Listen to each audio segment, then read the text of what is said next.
गरीब किसान की उजड़ी फसल। रतन एक किसान है जो माँ बाप के साथ रहता है। घर चलाने के लिए रतन दिन रात खेतों में काम किया करता है। वाह, खेतों में कितनी हरियाली है। अब बस 2 हफ्ते की देरी है। अनाज बेच के सारे कर्ज चुका दूंगा। जो पैसे मुन्ना भैया से लिए थे वो भी। रतन ने बीज के लिए 3000 रुपए कर्ज लिए थे मुन्ना भैया से। मुन्ना भैया गांव का बदमाश था। सूरज ढलते ही रतन अपने घर चला जाता है। रतन, तू आ गया है क्या? हाँ माँ, पिताजी कहाँ हैं? अभी तो यही थे, न जाने कहाँ चले गए। तू पहले खाना खा ले बेटा।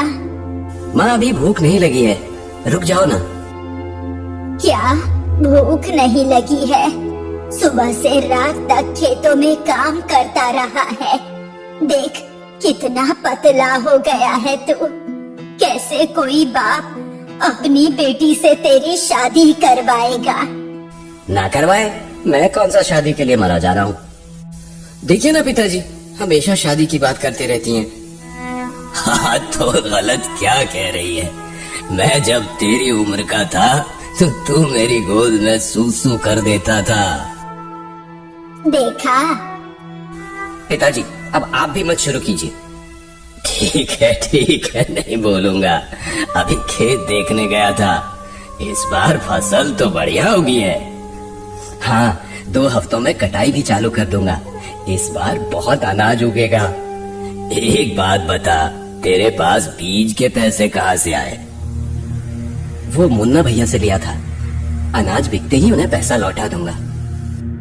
हाँ बेटा, लौटा देना। सुना है बहुत बदमाश है वो। और मेरी बात मान रतन, तू उससे दूरी बनाए रखना।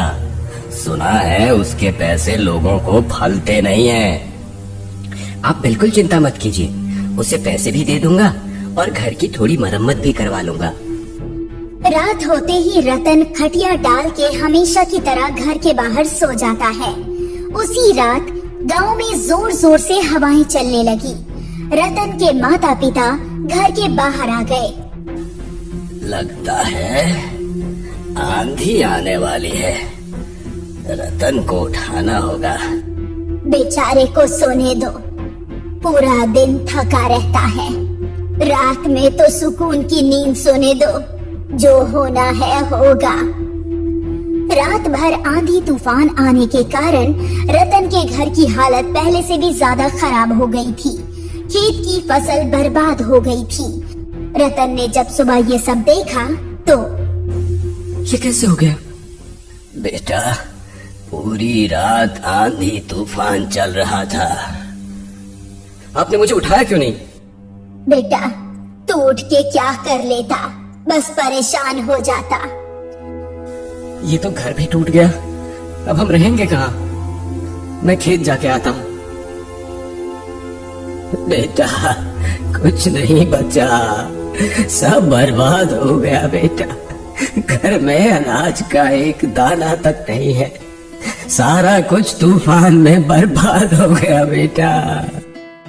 रतन माँ बाप को रोता देख। मैं रो नहीं सकता। अगर मैंने रो दिया तो माँ पिताजी और टूट जाएंगे। मुझे हिम्मत से काम लेना होगा। आप लोग रोइए मत, मैं मंदिर से कुछ खाना लेकर आता हूँ। रतन मंदिर जाते हुए पूरे रास्ते रो रहा था, खुद को कोस रहा था। रातों रात उसकी अच्छी खासी फसल उजड़ गई। अब वो नहीं जानता था कि उसे क्या करना चाहिए।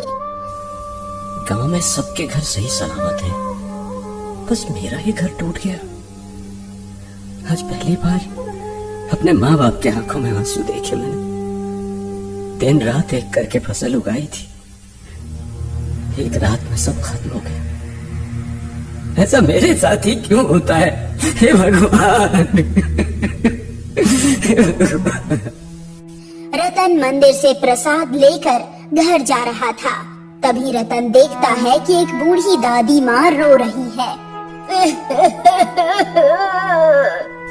दादी माँ, आप रो क्यों रही हैं? बेटा, मैंने कल से कुछ नहीं खाया है। अब तो लगता है कि मैं मर ही जाऊंगी। रतन अपना प्रसाद दादी को दे देता है। अरे बेटे, फिर तू क्या खाएगा?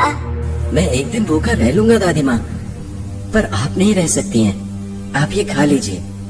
बूढ़ी दादी माँ वो प्रसाद खाने लगती है और रतन वापस लौट ही रहा था कि दादी माँ ने उसे रोका।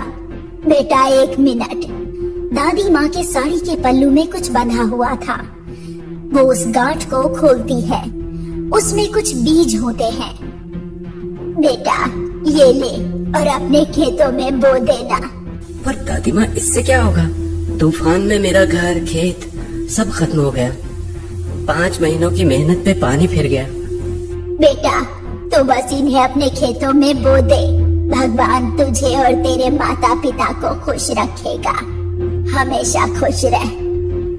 रतन दादी से बीज लेता है और अपने घर चला जाता है। घर के बाहर मुन्ना भैया रतन के माता पिता को भला बुरा बोल रहे थे। रतन भागते हुए आता है। मुन्ना भैया, आप ऐसे कैसे बात कर रहे हैं मेरे माँ पिताजी से? अच्छा, तो क्या आरती करके बात करूं? मेरे पैसे कहाँ हैं? अभी 2 हफ्ते बाकी हैं। आप 2 हफ्ते के बाद आना, पैसे मिल जाएंगे। ठीक है, और अगर 2 हफ्ते बाद पैसे नहीं मिले ना, तो तुझे घसीटते हुए ले जाएंगे। पूरे गांव में बेइज्जत करूंगा। चलो रे, चलते हैं। 2 हफ्ते बाद तू उन्हें पैसा कैसे देगा? पता नहीं पिताजी, पैसे तो देने ही होंगे। सोच रहा हूँ शहर जाकर कुछ करूं। कुछ पैसे आएंगे तो मुन्ना के पैसे सबसे पहले लौटा दूंगा। ठीक है, मैं भी कुछ देखता हूँ। सूरज ढलने लगा। रात हो रही थी। रतन और उसके माता पिता सब भूखे पेट लेटे थे घर के बाहर। तभी रतन को बूढ़ी दादी माँ के दिए हुए बीज याद आए। रतन ने सारी बातें अपने माता पिता को बताई। मैं खेत में बीज बो के आता हूँ। छोड़ ना रतन, जाने दे। 4-5 बीजों से क्या होगा? 4-5 बीज ही तो है। अभी गया और जल्दी से आता हूँ। रतन को न जाने क्या सूझ रहा था। रतन वो 4-5 बीज लेकर अपने खेत गया और खेत में उन बीजों को बो दिया। पता नहीं इन बीजों से क्या होगा, पर दादी माँ का आशीर्वाद तो मिलेगा कम से कम। चलो, अब घर चलता हूँ। रतन घर लौट आया। सुबह होते ही रतन अपने खेत की ओर चल पड़ा। अरे, मैं तो भूल ही गया। कल आंधी ने पूरी फसल बर्बाद कर दी। मैं यहाँ क्यों आया? रतन अपने खेत को देखता है तो उसकी आंखें फटी की फटी रह जाती है। पूरे खेत में बड़ी बड़ी फसल लहरा रही थी। ये कैसे हुआ? अभी माँ पिताजी को बताता हूँ।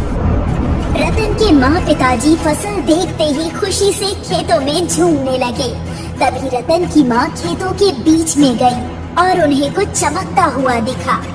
खेतों के बीचों बीच एक धान की फसल सोने की थी। जल्दी यहाँ आओ, ये देखो सोने की फसल। हाँ, ये धान तो पूरा सोने का है। जल्दी से उस बूढ़ी दादी माँ को ढूंढते हैं। ये सब उनकी ही देन है।